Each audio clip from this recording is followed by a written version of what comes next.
You dog!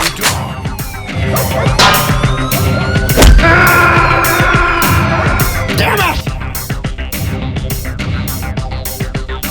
Welcome to the motherfucking We're covering today's top boxing news. Okay, we'll start with this. You may have already heard earlier today, hot ticket. Katie Taylor sells out Croke Park in just 30 minutes. They had been working towards this for Katie for a very long time, and they finally did it. What many are calling the hottest ticket in combat sports this year has proved to be exactly that, as tens of thousands of fans swamped the box office to buy their tickets for Katie Taylor's farewell fight. After months of negotiations, Croke Park in Ireland was confirmed as the venue for the Irish Star's farewell fight on September 5th against France's Flora Pilli, ticking off the most significant item on Taylor's bucket list before the 39-year-old calls it a career. It is believed thousands of fans were left disappointed, unable to beat the rush, with seats selling out within 30 minutes earlier today. Taylor from Bray had always wanted to top the bill at Croke Park, and manager Brian Peters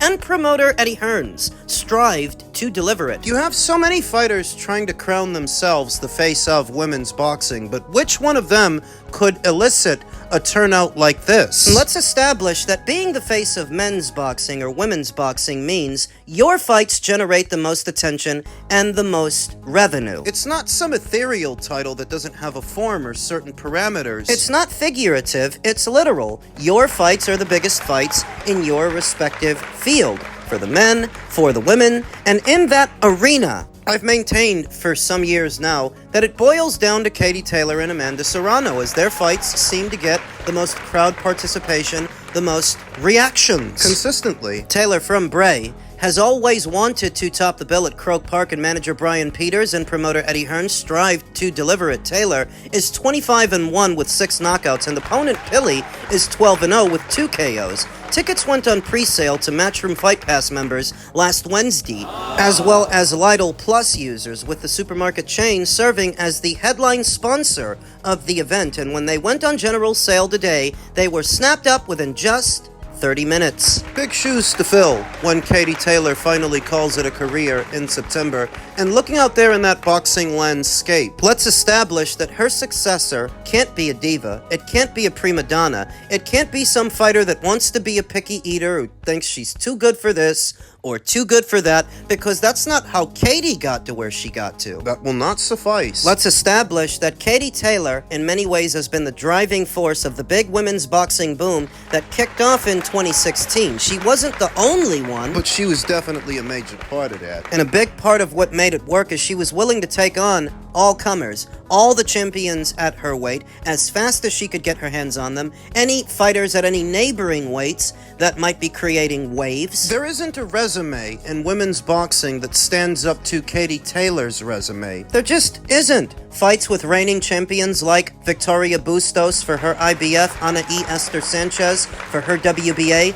Rose Vellante, then unbeaten, for her WBO, and the fearsome Delphine Persoon for her WBC, not even counting Christina Linardatu, then WBO 140-pound champion, who was coming off a sensational string of victories, one of which was over a then unbeaten Alicia Baumgartner. Katie Taylor has shared the ring with most everybody and anybody who's anybody at or around these weights, like Natasha Jonas, Chantel Cameron, Amandia Serrano. 3 times. There just isn't a resume in women's boxing right now that stands up to Katie's, but some that you might want to keep in mind, as those careers are still ongoing, is the resume of a Michaela Mayer. She's been in there with a lot of champions too. She's been in there with a lot of somebodies. Another resume that you might want to keep in mind is Clarissa Shields. The only thing holding her back is she's already fought a lot of the somebodies at or around her weight. So there aren't that many somebodies left, but that's a resume that deserves an honorable mention. Katie Taylor, after September, will be leaving behind very big shoes to fill, and nobody really moves the needle quite like Katie. She's too humble to say it herself, so her fans have to say it for her. Not just in the comments section of Twitter or other social media platforms, but in their patronage, in showing up and showing out. Case in point, just 30 minutes after going on sale, the tickets have sold out! Men's boxing, Devin Haney took to his social media and stated 144 pounds was not enough. They still don't want to fight. Damn! Shakur S. Stevenson, Rodriguezson. We know that there's been a lot of back and forth talks about a fight between them at a catch weight of 144 pounds on the premise that Shakur Stevenson only just arrived at 140, and now what Devin would have him do is move straight up to 147. It's almost confirmation of what I've been telling you about Devin, that a lot of the success that he had at 135 and at 140 was all based on what he could rehydrate to, because this is a guy who cuts a lot of weight. The reason he does it is so that the night of a fight, he can have a noticeable size advantage. He was a very big lightweight, and he was big at 140. When he had only just arrived at the weight, opposite the ring Regis Prograis, then champion, Devin looked like he was the bigger man. You wouldn't have thought that he was the smaller fighter moving up, because in some ways he wasn't. So now he's trying to maintain that size advantage by fighting a fighter that's not even a welterweight, has not yet arrived there, has only just now arrived at 140, and that fighter is Shakur S. Stevenson. Except Shakur didn't want to fight at a full 147, not yet. He wanted it at a catch weight of 144 pounds, which I'm not against, and neither is Timothy Bradley. I feel like a catch weight, and I'm totally against catch weights. I am. I wish Shakur just wait until he gets 247 pounds. However, because of this Zuffa deal, they gotta fight each other. They gotta somehow make it work. They have to, in order for them to make that big money, right? So, look, for the last time I checked, 144, 145, that should be fair. That should be fair. And if that can't happen, there's the number one contender for Haney. Number one contender. His name is Keyshawn Davis. That's the fight that you should be fighting, to be honest with you. That guy right there who's moving up from 140 to 147 pounds because he's outgrown the weight class at 140 pounds. You saw he had struggled making weight on the scales. You know? And for Shakur, you ain't off the hook, my boy. You're not off the hook. There's a smaller guy named O'Shaquie Foster. Yeah. And I know Shakur diehard fans are out there. Shaki gonna get whooped. Let us see it then. I share in Timothy Bradley's sentiments that for this particular fight at this particular time, a catch weight is a reasonable request because it's not like Devin Haney hasn't used them. He fought Jose Ramirez at a catch weight, so he can't turn his nose up at Shakur doing the same thing. And his fans can't either. That would be brazenly hypocritical. And I'm not a fan of catch weights or many of the weight stipulations that American fighters, more than anybody else, like to use to handicap their opponents. But in many ways, Devin is trying to handicap Shakur by forcing him up to welterweight. The guy literally just arrived to junior welterweight in his last fight. Now you want him to move up again so the night of, you can be the bigger man. Whereas what Shakur is doing is trying to even the playing field. He's not necessarily looking for an advantage over Devin. I want to also add that in spite of all the news this potential fight is making, I don't actually care for it. Stylistically, Shakur Stevenson and Devin Haney are two of the most boring fighters in the sport of boxing. So if you put them in the same ring, what do you think is going to happen? Overpriced staring contest. Neither one of these guys has all that much of a work rate, but what they do have are very big demands, financial demands, that would take a lot of money to get them in the ring with each other. Best encapsulated by Timothy Bradley again, who said, "No promoter can match what Zuffa would pay Haney and Shakur." A testament to how out of control these fighters have become, how big in the britches they've gotten, their egos, and how they make it near impossible for a promoter to turn over a profit through conventional means. Timothy said, no one's going to be able to pay them that type of money. It doesn't matter anywhere else they go. They're not going to make that type of money. Bradley said on his YouTube channel, we can recall and go back to when PBC got established. They were overpaying fighters. Eddie Hearns with DAZN, they started overpaying fighters. Right now, it's the period right now for these fighters, especially at the top tier. If they're looking to make buku money, it's the perfect opportunity now. With that being said, that is the reason that I see why Haney and also Shakur Stevenson signing the dotted line, Bradley said. How they're going to do it? That's different. How they're going to set the contract? That's going to be different. You only make this type of money once in a lifetime. It's either Tim watches this channel because I made these same talking points not but a few days ago, or great minds think alike. But what he said is right. What he said is spot on. Zuffa Boxing is now doing what Boxer did when they first came into the space, and DAZN before them and PBC before them, overpaying for big names. Now is the time to take advantage of that. You only make this type of money once in a lifetime. This is a perfect opportunity for the both of these guys because of the type of life-changing money that they're going to be getting. Stevenson fulfilled his promotional obligations with Matchroom earlier this year, after previously departing Top Rank, leaving the WBC lightweight champion without a formal promoter. Haney, meanwhile, has largely handled his career alongside his father, Bill Haney, following previous partnerships with both Matchroom and Top Rank. Any move involving Haney could still be complicated by his position as WBO welterweight champion.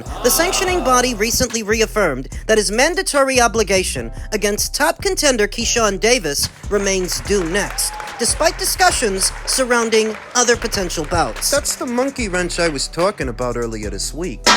Devin Haney clearly has a preference. He would prefer to fight Shakur for more reasons than one. It's likely because he figures that he'll make more money fighting Shakur than fighting Keyshawn, And because Shakur is a smaller man than Keyshawn, who only now just arrived at 140 pounds. and let's be honest, Shakur's not known for power, and he's not known for knockouts. You fight him, you're not under threat of being stopped, under threat of being knocked out, but with Keyshawn, that is a distinct possibility. Explaining why Devin has a preference, the thing is, it isn't all down to what Devin Haney would prefer. As newly minted WBO champion, he will be under orders very soon to fight Keyshawn, not Shakur. The WBO has intervened, and Devin Haney's fight with Shakur Stevenson just got considerably more complicated. One day after Haney and Stevenson appeared to reach a public agreement on a 144-pound catchweight bout, the sanctioning body issued a blunt statement, making it clear that Keyshawn Davis stands ahead of Stevenson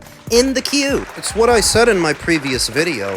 A fight with Shakur Stevenson is not enough to circumvent a mandatory because Shakur's not a champion at 147. He doesn't hold a title there. He doesn't take precedent over an official mandatory challenger, and thus, Devin Haney's not at liberty to have his pick of the litter. He must fulfill his mandatory obligation against Keyshawn next, or vacate the WBO title. Devin must discharge of his mandatory next. WBO President Gustavo Olivieri said. Davis, 15-0 with 10 knockouts, was elevated to the top spot in the WBO's welterweight rankings. Haney's mandatory defense is due in August, leaving almost no runway to pursue the Stevenson catchweight fight first. Without surrendering the belt, he has worked to build his division around. The options in front of Haney are straightforward, and none of them are without cost. He defends against Davis in August, fulfills the obligation, and pursues Stevenson afterwards, with the catchweight agreement presumably still available if both men remain willing. He negotiates with the WBO for an extension or exception,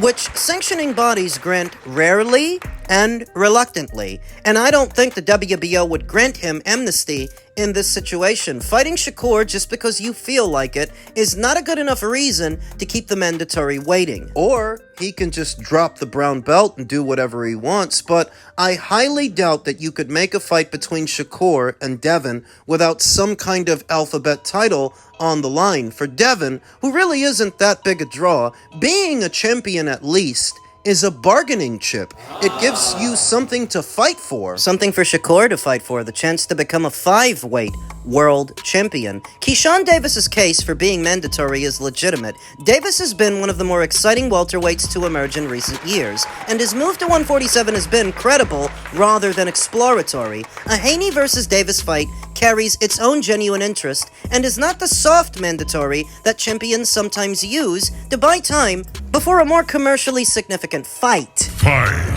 I want to say that I'm not excited to see Devin Haney do anything.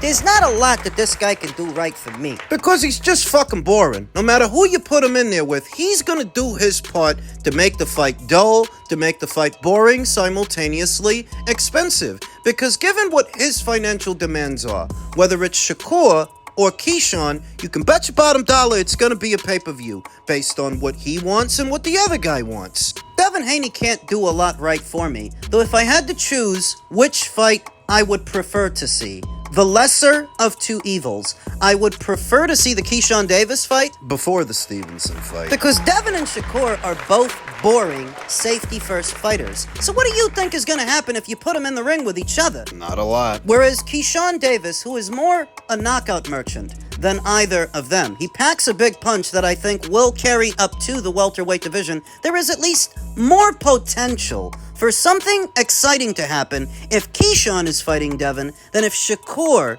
is fighting Devin. And I would prefer to see that. Talked about it in several live streams already. Stylistically, Devin's got the edge, and in terms of experience, he's got the edge there too. He does. Keyshawn only has but 15 fights, many of which were against no-hopers. So Devin exceeds him in some areas, but not in terms of power. In terms of power, Devin, in spite of his size and the weight advantage that he's had over the years, he hits like a little fucking girl with a broken wrist. Broken bitch. Guy couldn't fight his way out a wet paper bag is what it is. Whereas Keyshawn, he had power at 135, he still has it at 140. He was the first to stop Jermaine Ortiz. I think that power will carry up to the welterweight division, and it's not a lock, but there's more potential for something exciting to happen if Keyshawn is fighting Devin than if Shakur is fighting Devin. So I'm in favor of the WBO's order, their hardline stance. If it's gotta be somebody, I would prefer that it's Keyshawn next. It's not a guarantee. Do I believe that Keyshawn packs a big enough punch to hurt Devin Haney, to maybe knock him out? Yes, in terms of the power he carries. The issue is delivering that power. Keyshawn being a boxer puncher, not a pressure guy. This is a guy who likes to pick his moments and look for openings, and against Devin, those openings are going to be very, very hard to find. So it is with safety-first fighters. Only 1 and 2 punches at a time, from a safe distance, lots of quiet moments, and in the case of Devin, lots of holding, lots of wrestling, lots of clinching. He'll do everything he can to make this fight a snooze fest. But with Keyshawn, there is more potential for something exciting to happen than if it's Shakur in the ring. If it's Shakur in the ring, he's not going to try to knock Devin out any more than Devin would try to knock himself out. Sick of hearing that cliche about how good boxing is a lot like good jazz and most people don't appreciate it. Whatever. People don't tune in to combat sports for the subtleties. They tune in for the violence. I don't have to apologize for that. I don't. I won't. I want to see somebody get fucked up. If I'm going to be up at 11:30, watching two guys duke it out, I want to see one of them bleed. And there's a better chance of that happening if one of those guys in that ring is Keyshawn.